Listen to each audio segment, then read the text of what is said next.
Bien-aimés de Dieu, la paix soit avec vous. En ce 5e dimanche du temps de Carême à Nicée, nous sommes invités à réfléchir sur la miséricorde et le renouveau spirituel. Le texte que nous lisons nous révèle le vrai visage de Dieu, un Dieu qui libère et qui sauve, un Dieu qui manifeste la tendresse et la miséricorde, même dans les moments les plus difficiles de notre vie. Le Dieu de l'espérance qui ouvre toujours des chemins nouveaux, des chemins de vie. Dans la première lecture du livre d'Isaïe, chapitre 43, le prophète nous rappelle que Dieu est toujours prêt à faire quelque chose de nouveau. Voici que je fais une chose nouvelle. Elle germe déjà, ne la voyez-vous pas? C'est un message d'espérance, même dans le désert de notre vie, comme ce fut avec Israël. Dieu peut susciter vie et espérance.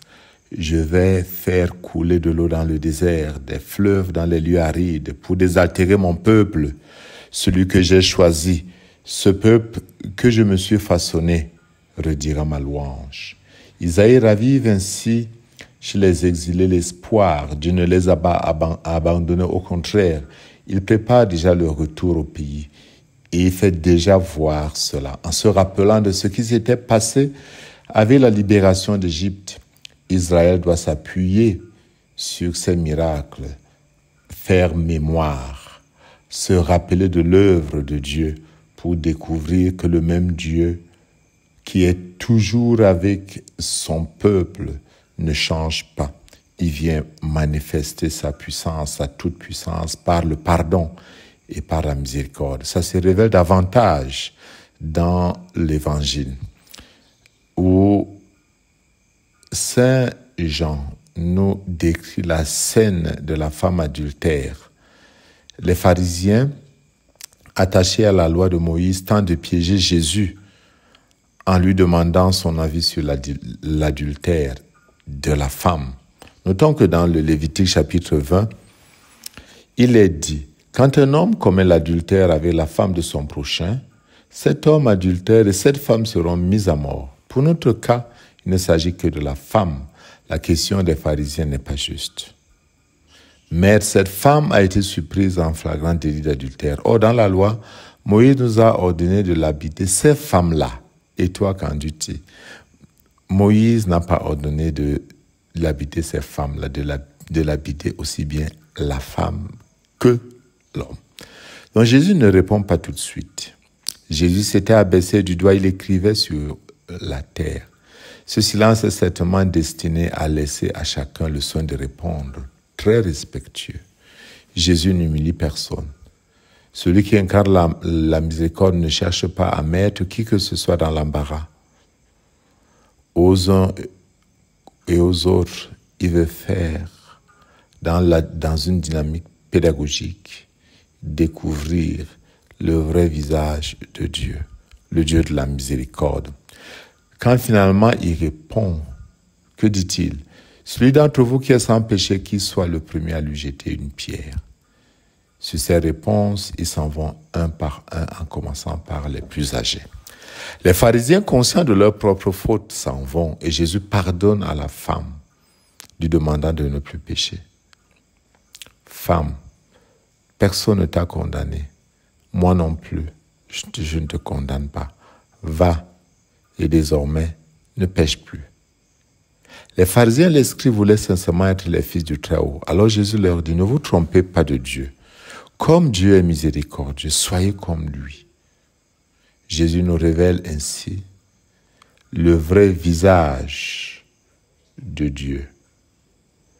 Il est, comme nous le dit le pape François, le visage visible du Seigneur, de la miséricorde.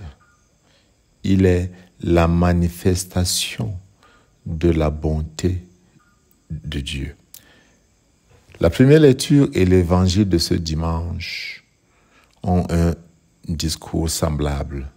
Oublie le passé, ne t'attarde pas sur lui, que rien, pas même les souvenirs négatifs, ne t'empêche d'avancer. Dans la première lecture, Isaïe s'adresse au peuple exilé. Dans l'évangile, Jésus parle à une femme prise en flagrant délit d'adultère. Apparemment, ce sont deux cas différents, mais dans les deux cas, le discours est le même. Tourne-toi résolument vers l'avenir, ne songe plus au passé, car le Seigneur veut faire quelque chose de neuf. Et ce neuf vient par la foi en Jésus-Christ. Jésus-Christ, effectivement, nous montre que la connaissance, sa connaissance, est le bien suprême, c'est-à-dire pas une connaissance intellectuelle, mais une expérience, une communion. Il s'agit de passer de la proximité à l'intimité. Et le faisant, on grandit dans la relation de confiance, d'abandon et d'obéissance. Alors, comme Saint Paul, on peut dire, je considère tout comme des ordures afin de gagner un seul avantage, le Christ.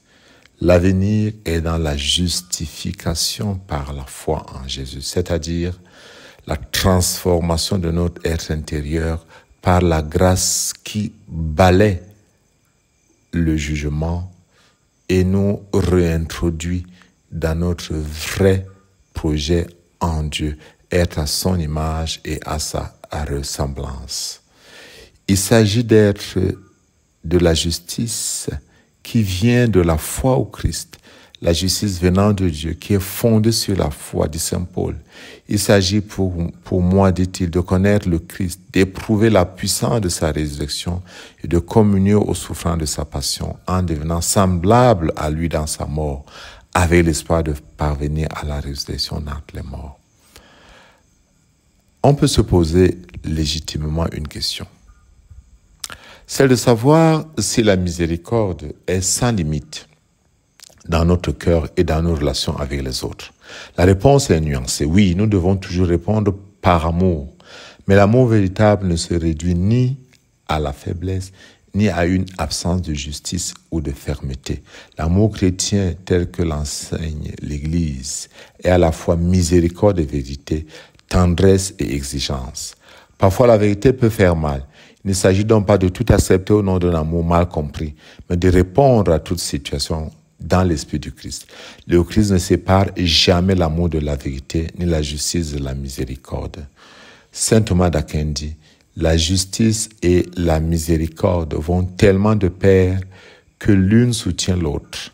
La justice sans miséricorde est cruauté et la miséricorde sans justice engendre ruine et destruction. Et c'est pourquoi il faut que les deux aillent toujours ensemble. Bien-aimés de Dieu, aujourd'hui nous sommes invités à nous laisser transformer par cette miséricorde, comme le dit Isaïe, « Voici que je fais une chose nouvelle ». Nous devons entendre Jésus qui nous introduit dans cette nouveauté en nous disant « Moi non plus, je ne te condamne pas, va et désormais ne pêche plus ». Comme Saint Paul, laissons-nous porter par la confiance en Jésus et l'abandon entre ses mains et courons vers le but du prix auquel Dieu nous appelle là-haut dans le Christ Jésus.